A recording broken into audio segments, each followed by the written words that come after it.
When winter comes to Montana, snowstorms and cold bear down for months. But for some, winter is a season like any other. You just have to be ready to face it.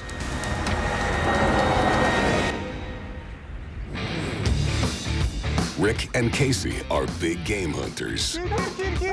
Tracking wild animals has become second nature. Good boy, Cash. Scott Clark is a trapper and a fisherman. He followed the footsteps of his father, Jerry, and he knows the Madison Valley like no one else. Scott and Susie have learned to face the most difficult conditions. They're the only ones to live all winter in the brutal Big Hole Valley. The Whites and the Hollenbecks have their ranches to run and animals to feed. Many animals to feed. Jenny is a sled dog breeder and an outstanding competitor.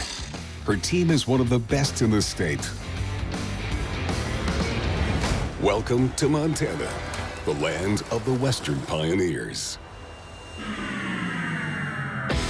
Nothing like a fresh morning in the mountains. There's another one right there.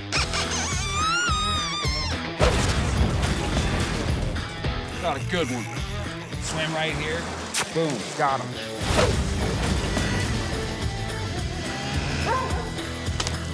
Good boy, Cat. Woo! Woo!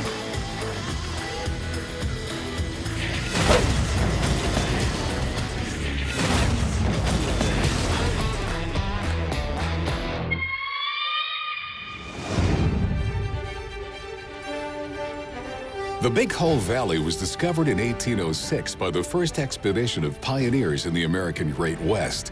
Hidden among the mountains and covered with dense forest, it's a huge valley perched at 7,300 feet above sea level.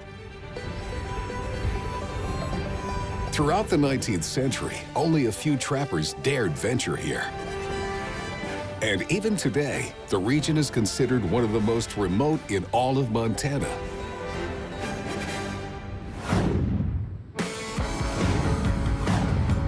It's here that Scott and Susie Olsen decided to live in the middle of the woods. This morning, they're about to leave their home for the first time in 4 weeks. The region is experiencing one of its worst winters in 25 years. This winter has been very easy at the first and then slammed you. There was a lot of snow all at one time. It lasted about a month. That's like 30 inches overnight. 65 inches in a week. Just never gave up. It just laid in hard and deep. Living in the Big Hole Valley, which was called by the Indians the land of the big snows, they didn't tell you when it would snow. They just said big snows. So that's just part of the allure of living in the mountains in the Big Hole Valley. Being prepared, expecting deep snows, and being glad when it's not quite so deep. Some years are easier than others, but I prepare for the worst. If you're not, you're going to become a casualty.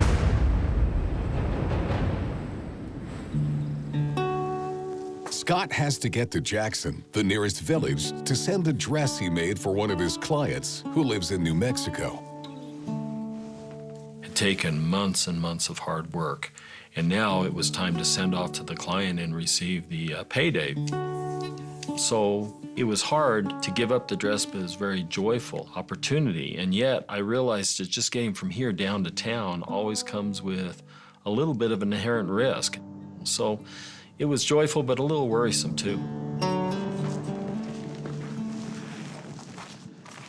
Susie takes advantage of Scott's trip to restock the pantry. Got her warmed up for you.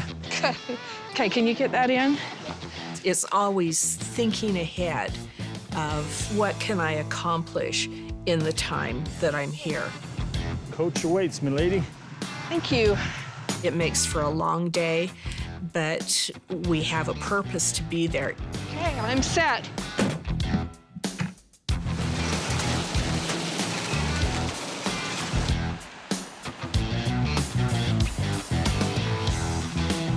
As usual, when they leave their home, Scott and Susie must be ready to face the treacherous Big Hole Valley. Going into town for us is a little different experience than just getting in your car and running 5 or 10 minutes down to the shopping mall. It comes with its own inherent danger, adventure. You never know what you're going to find on the way to town, so you carry with you all the survival gear you need in case you do have a breakdown. I carry snowshoes, I carry chains, I carry tow straps, I carry jumper cables. I carry a cell phone because when I get lower down in the valley, I can reach out and call somebody if I have to, because there's nobody up here to help you. You're on your own hook. That's where the adventure begins. Just be surrounded by elements that you don't really have any control over.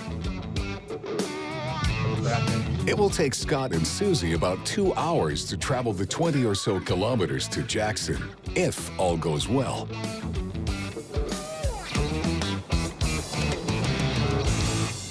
In the wintertime, conditions change so fast. Going from early light where you can see very distinctly depressions in the snow, tracks that you've made in the past, to flat light in the afternoon, and with wind blowing over the track, changing the look, or new snow since you've been gone, a new surrounding, a new landscape that you're trying to remember in your mind. Where exactly was this road? Even the best, most competent driver that's driven over this road many, many times can have something happen in an instant and realize this isn't good.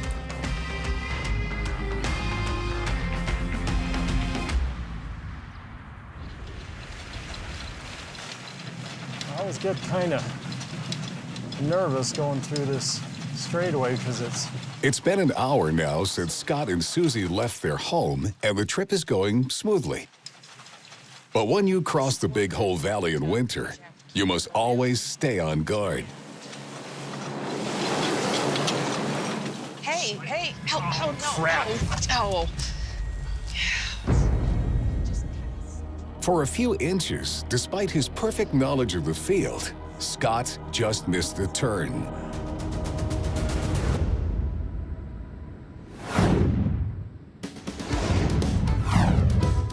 Close to the small town of Ennis, Scott Clark, the young trapper, puts his boat in the Madison River. This morning, he has a mission to set beaver traps. His father, Jerry, uses beaver gland to make a scented mixture that attracts pine martens. There'll be a marten in that trap in the next week. The beaver season's almost over, and my dad wants to get some castor glands so he can make some beaver scent for next fall. A little windier than I want it to be today, but hopefully we can find some beaver activity. Need to try to catch at least 1 or 2 more before the end of the season. The lower river's all froze up, so I went way upstream to where there's a lot of willow trees.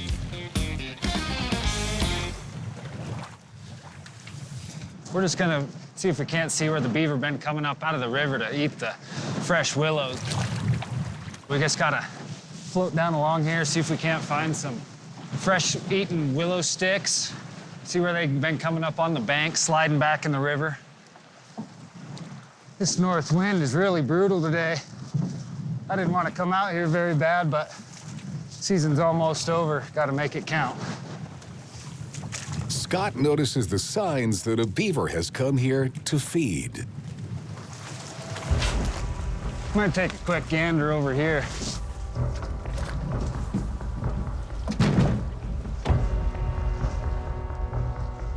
There's some fresh sticks cut down over here.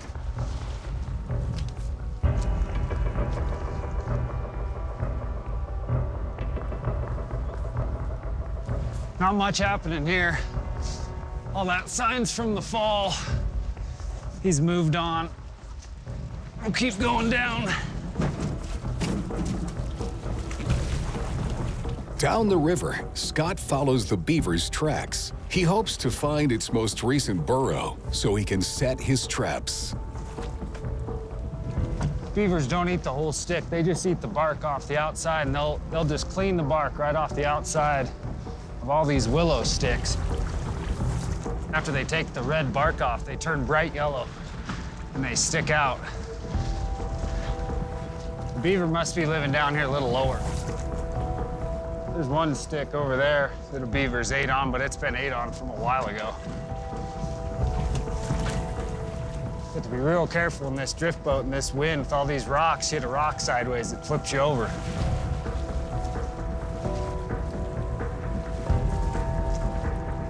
We're gonna stop right down here, just take a look, see what we see in this little backwater here.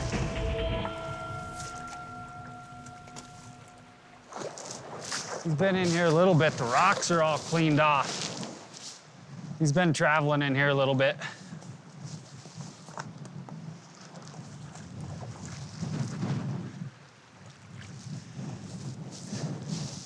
These sticks here, these are from about a month ago. He ate these sticks. These are a little older. A little fresher one right over here. Scott's instinct is good. As he navigates, he can tell that the signs left by the beaver are getting fresher. This is very recent. He's been in here pretty good. Oh, yeah. This is the right place for Scott. It's time for the trapper to set his traps. These springs are so strong. They'd break your arm in a second. These traps are nothing to mess around with. This whole thing right here, this is all a beaver house. In this hole right there, that's where they go in and out of all the time. So I'm gonna set one on the land right here. Hopefully he'll come out and go through this trap on land. You can see he's been coming over here a lot. This is all beaver poop. He's been coming in and out of there quite a bit. I'm gonna leave that stick propped right here just to kind of block that beaver off. I might even put a couple extra sticks there. Okay, drop it right down in here. Sometimes it's hard to get these beaver traps just right. That looks pretty good. And he'll come out of his house or into his house and swim right through that trap.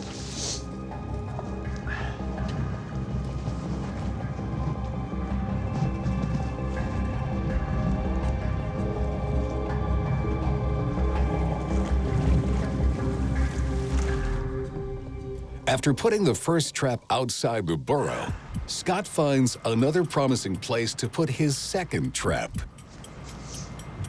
The sturdier you got this trap, the better.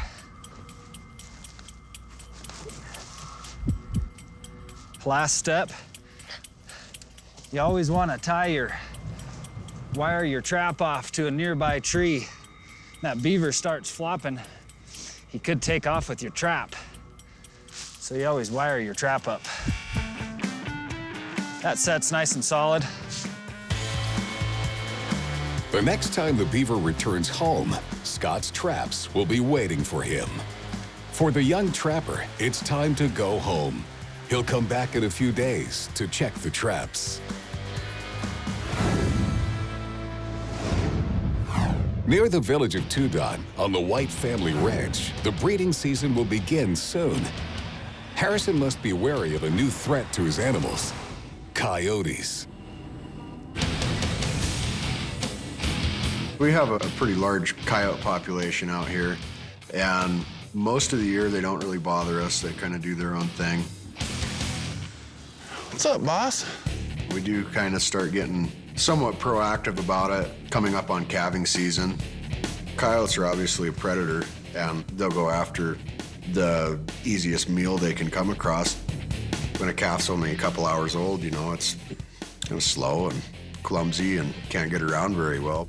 That first couple of days they're alive is pretty critical. In Montana, it's always open season on coyotes to keep their numbers in check. Harrison asked his friend Matt to help him reduce the coyote population on his land before the calving season begins. Matt is one of the best coyote hunters in the region. I grew up with Matt. We've known each other since before either of us can remember. Since we were infants, we've been hanging out and just kind of a whole life friendship. He's a coyote, so he knows how they act, how they move, you know, what draws them in, and he's been doing it a long time. The temperature drops to 35 below this morning. Harrison and Matt travel to where several coyotes have been previously spotted. Perfect day for it. Do you want to go there first or try them cottonwoods down to Mulford? Let's try those cottonwoods and then we can go up the creek. Go up the creek? Yeah. Okay. I like it. Or that, we could go up on top of the hill and look around and see if we see anything. And then we could come back and then go up that way, and then they aren't seeing us come over the top of the hill. Okay. But I guess Sam's up here. Yeah, but they see that tractor every day. Yeah, this is true. You know? Harrison and Matt must be extremely vigilant. Depending on the direction of the wind, coyotes can sense their presence from far away. I saw one for sure. And will bolt if they spot humans. It's predator hunting predator when it comes to coyotes, so you got to be pretty cunning to be successful at it.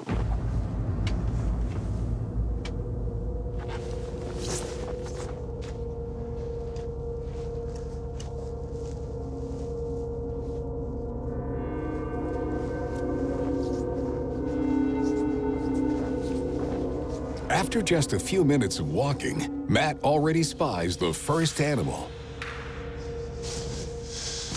Right out there.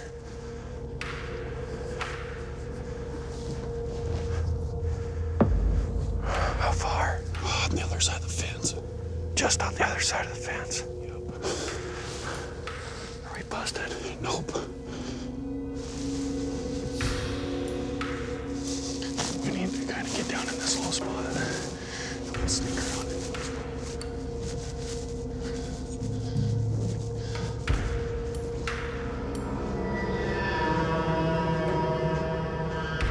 To get into shooting position, the hunters need a prime vantage point. I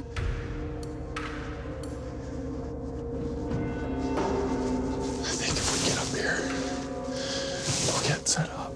We still got to keep in mind that these ones. Yeah.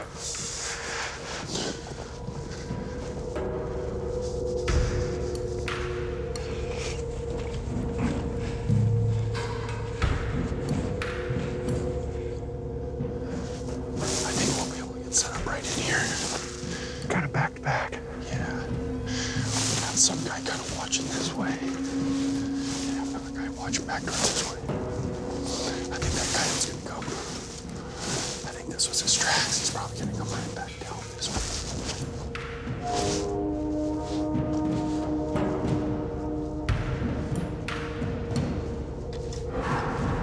Matt makes coyote calls to attract the animal without being seen.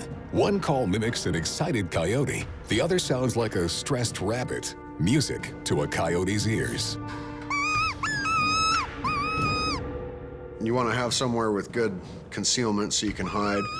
You also want to try to set up in a place that sound carries because, you know, you might be calling them out from a mile away, but it's usually so quiet up there, like when the wind's not blowing, that you can just hear people talk for several hundred yards.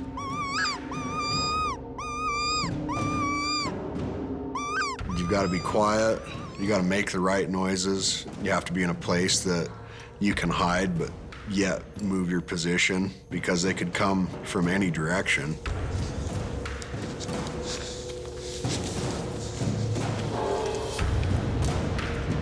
That's almost freaking nice right there. What's that? That rock. Yeah.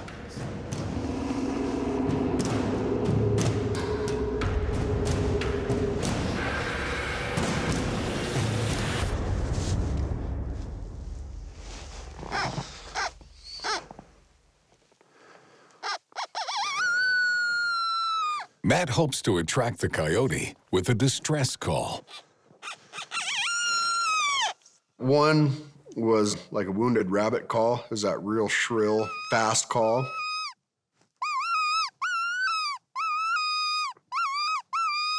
And the other one mimics the sound of a coyote, so use it to make barks and yips and howls.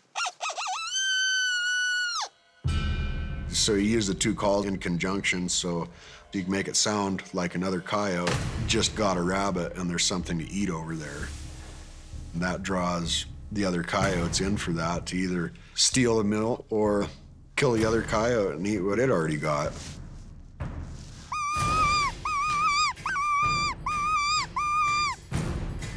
Despite Matt's attempts, nothing is moving on the horizon. The coyote spotted earlier seems to have vanished. I think he busted us. That's why he wouldn't answer me. It's a setback, but the day's not over and the hunters aren't done.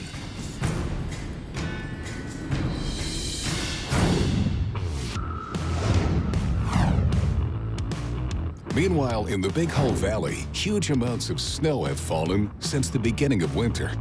Scott and Susie Olsen were able to leave their home for the first time in 4 weeks. They have to go to the village of Jackson to send a dress that Scott has made for one of his clients who lives in New Mexico. And crossing the Big Hole Valley in winter is never a pleasure. In the wintertime, conditions change so fast.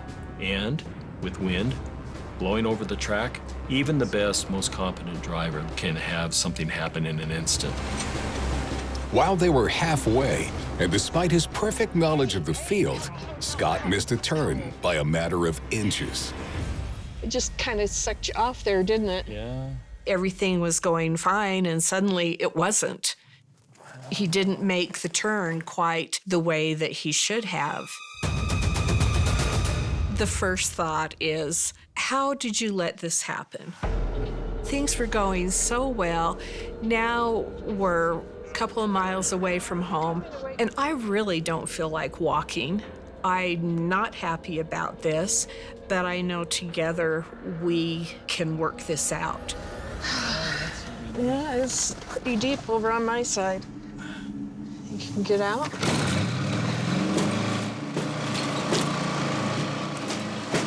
That's not good. The feeling is a oh crap moment where you realize that you went from being totally safe to just inches being pulled off and realizing that you're not going to be able to just drive this thing out. You go from being happy and carefree to being dreadfully tired and realizing that you've got a lot of work ahead of you. Suddenly, you're in a threatening situation where you're just hoping to be able to get back to the house, let alone be able to get that truck out. We've done so well this winter. I know. I think I'm gonna wait here because I'm right in a huge drift. So you look at it and I'll... Kind of tippy. Yeah, we are. So I'll just open my door. Yeah, I'm just right there in it. So see what you... I'm still pretty good over here. I'm not very good over there. The first thing I look at is the snow really tight underneath the vehicle? Because that's what's trapping the vehicle. Just gets deeper over here. Yeah, it does. I'm gonna go ahead and grab the shovel and dig some underneath here. Okay, do you want me to get out and help you with that? Do you want me to try and move Well, it? yeah, so... why don't you get out and I'll shovel some and you can help. Okay. I also realized just digging that little bit, that wasn't gonna fly. It wasn't gonna work. There is no other person that's gonna help me out. It's all up to us two to be able to get ourselves out. There's nobody we can run to. There's no town that we can hike to faster.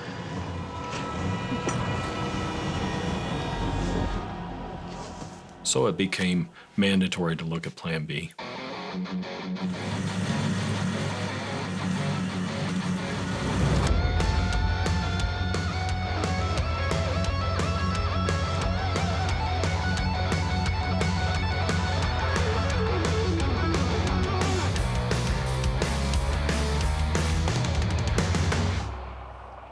Save ourselves the time and we're not gonna break anything. So you just didn't quite make that turn, did you?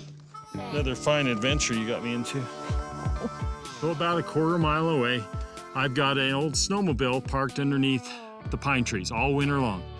And so it doesn't get a whole lot of snow on it. I can go, and if that starts, then rather than use the snowshoes, I can get on the snowmobile and run down a couple miles and get my big snowcat, come back and have Susie drive the truck, I'll drive the snowcat and pull it out.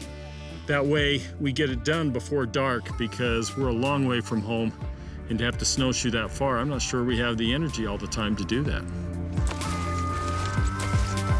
Having that snowmobile is a culmination of getting stuck without it many, many years, saving me 4 to 5 hours hiking to get back to the house to the other snowcat to pull myself out. Realistically, how long do you think this could take us? I'd say 4 hours. We should have her back. Gotta go home, gotta get the cat. Snowcat's slow going. Yeah. No time to lose for Scott and Susie. It's 35 below, and they're not equipped to spend the night outside. The emergency snowmobile is their last resort to return home, recover the snowcat, and come to troubleshoot their pickup before dark. Is there anything else you wanted to do today besides get unstuck? Yeah, let's go fishing. There's a little hole in the river right there. Well, why not go swimming? Getting there will take time, but it's doable. And so anything else that we had planned, that's out the window. We've got to take care of this now. And so we just say, okay, this is what needs to be done.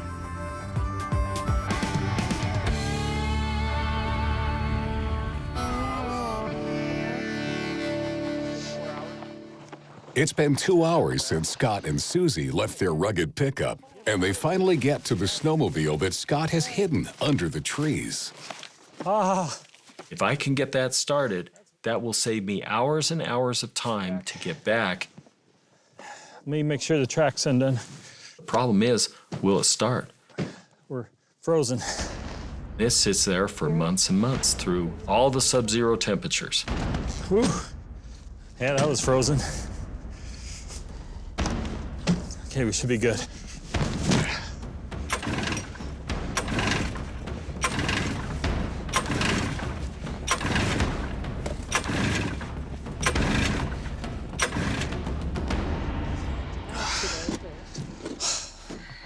Takes a while to get that oil moving. That takes a lot of energy each pull to try to turn that crankcase and get that thing to turn over.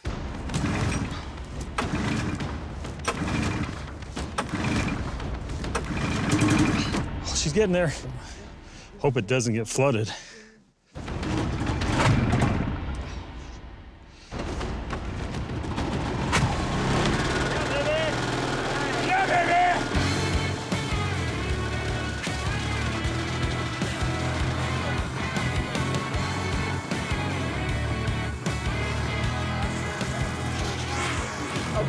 Uh-oh. That's not good. Not good.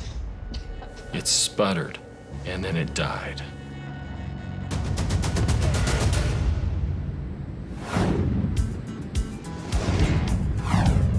Close to the small town of Ennis, Scott Clark returns to the Madison River. Sometimes it's hard to get these beaver traps just right. A few days ago, he laid 2 traps to catch a beaver whose tracks he saw at the river's edge.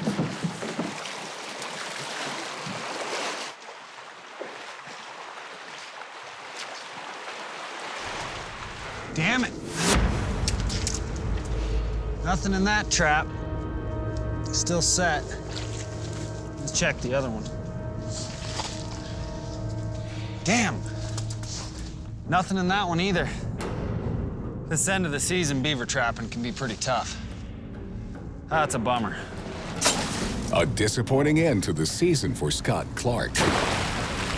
But the resourceful trapper has another idea.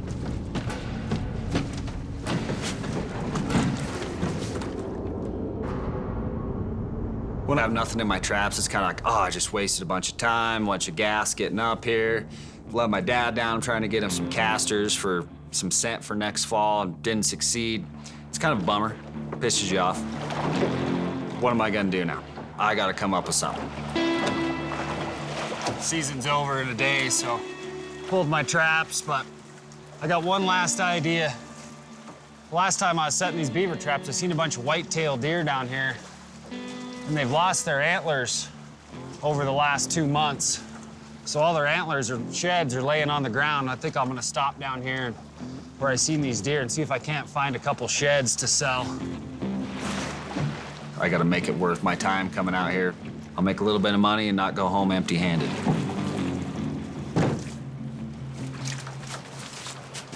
Whitetail, they usually winter in the same little area, you know? They bed in the brush, and then they feed out in the grass in the field. So you check their bedding grounds, and you check out where they're feeding. So I stopped along the side where I seen the deer. I walked about not even 100 yards. Boom, found one. There we go.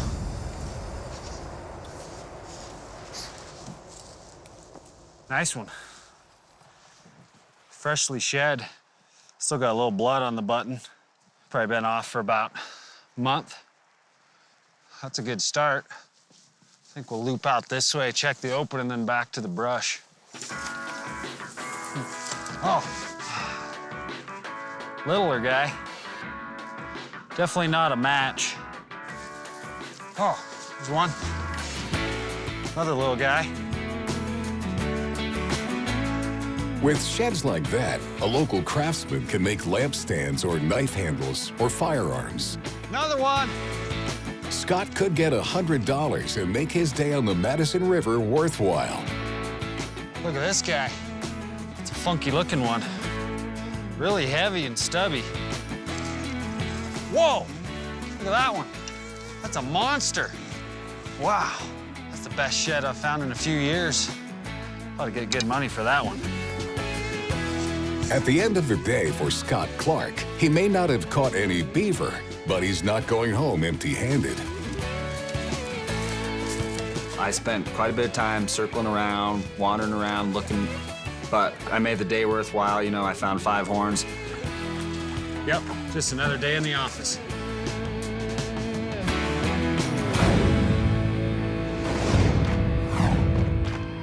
Near the village of Two Dot, on the White family ranch, Harrison and Matt spend the day tracking coyotes.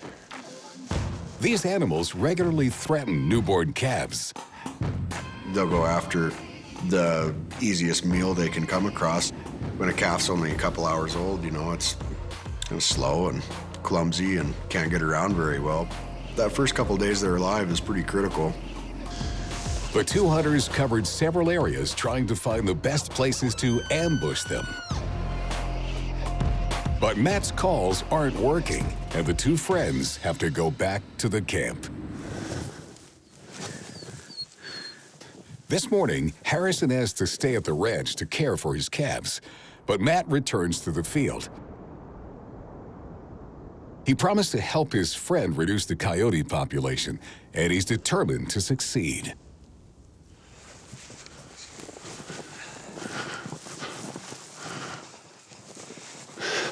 Right over here looks like a really good spot. It's down kind of low, but I think it'll still work. We'll get behind this little bush or this tree, and we should be able to have a big window to see a coyote coming in.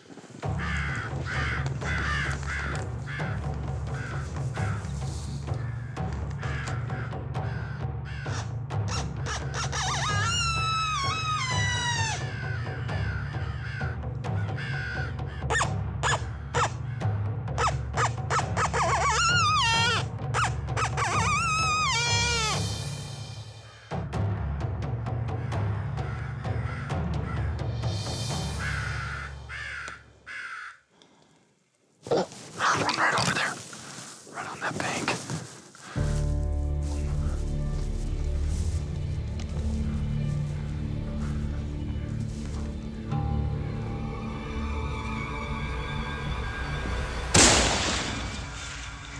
There you go, buddy. Yeah, got him. I don't want to waste any time. Let's go see what this coyote looks like. We're losing daylight.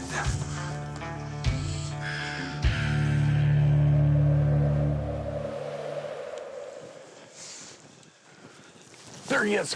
There he is.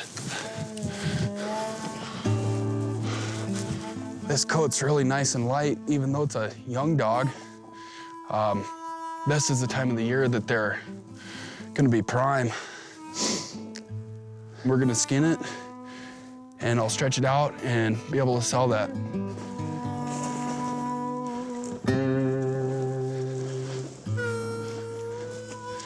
It was a younger dog, and that's probably a good thing, because usually it's the younger dogs that will go after livestock because they're not as skilled at going after wildlife and stuff as their older counterparts. So he may have saved some calves.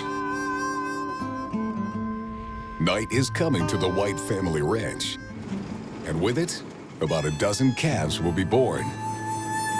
Harrison can rest assured. The 2 days spent hunting with Matt have discouraged the coyotes from approaching the ranch. They'll leave the newborns alone.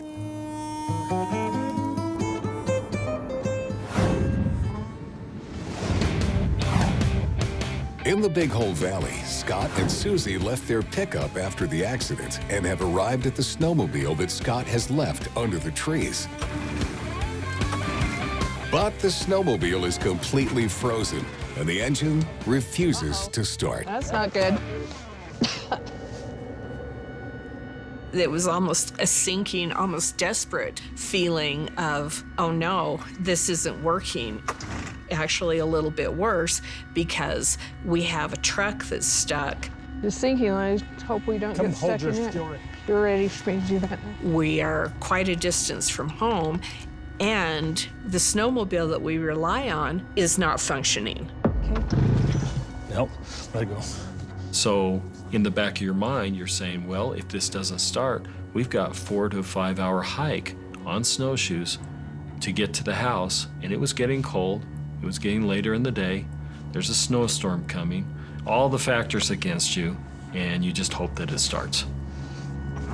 I tried to be optimistic and thinking, okay, come on, one more pull, you've almost got it, you've almost got it. But Scott and Susie are not the type to give up, and they get the stubborn engine cranking again. Thank you, Lord of the Mountains, for shining on us today.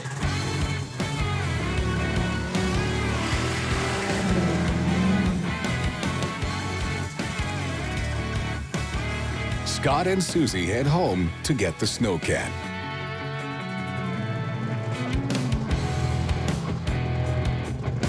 Hold on. Hey.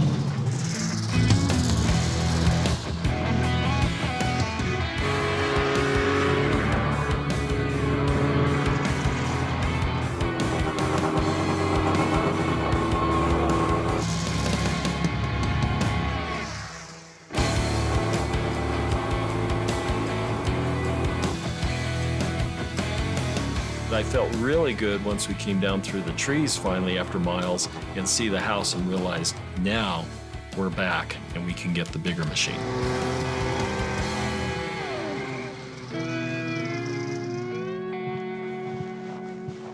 But we still had our rig stuck out in the woods, and the snow was going to get hard. It was going to get locked in. So we had to go as fast as we could back to the pickup and get that out. We didn't have time to celebrate, take it easy, take a nap. We had to attack the problem right away.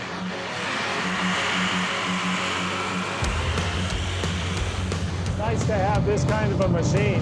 Yes. Fortunately for Scott and Susie, there's zero risk of getting stuck in the snow with a snowcat. It can handle anything. It can go through any depth of powder. The thing just floats over the top of the snow. It's a very powerful machine.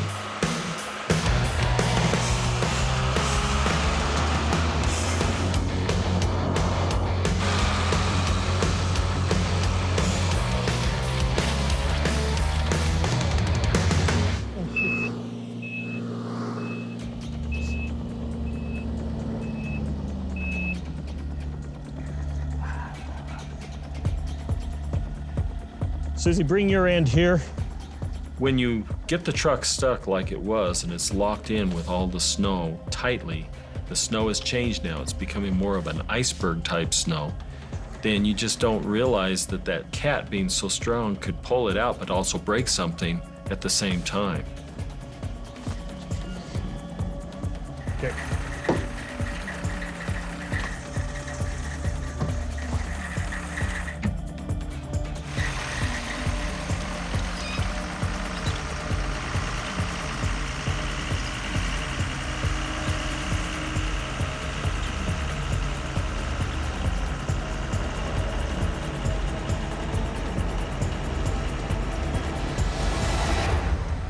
That should do it.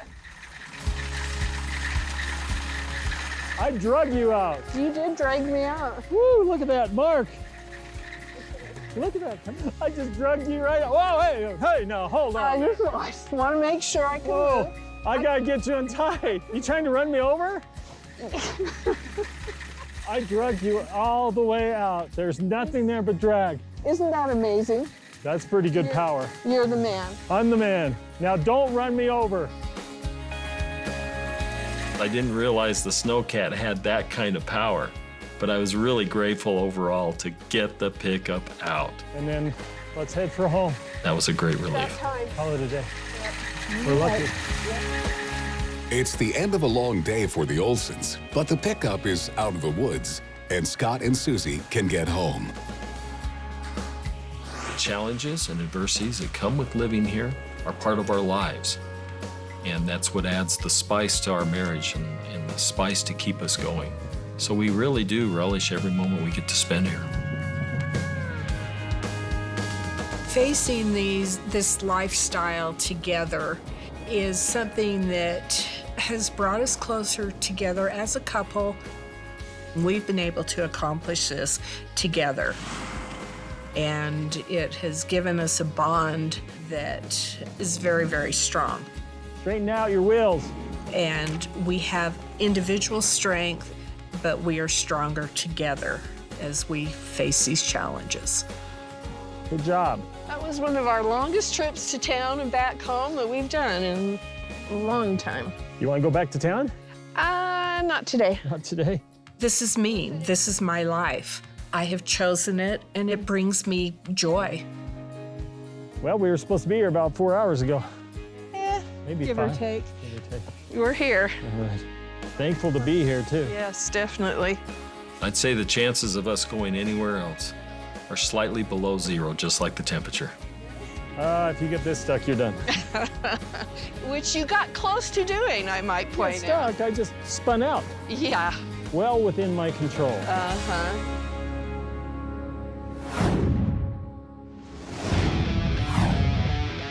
Outside the small town of Ennis, Scott Clark visits his friend Austin, a rancher. Whoa! Look at that one. That's a monster. Scott will try to sell him the antlers he found at the river's edge. Ought to get good money for that one.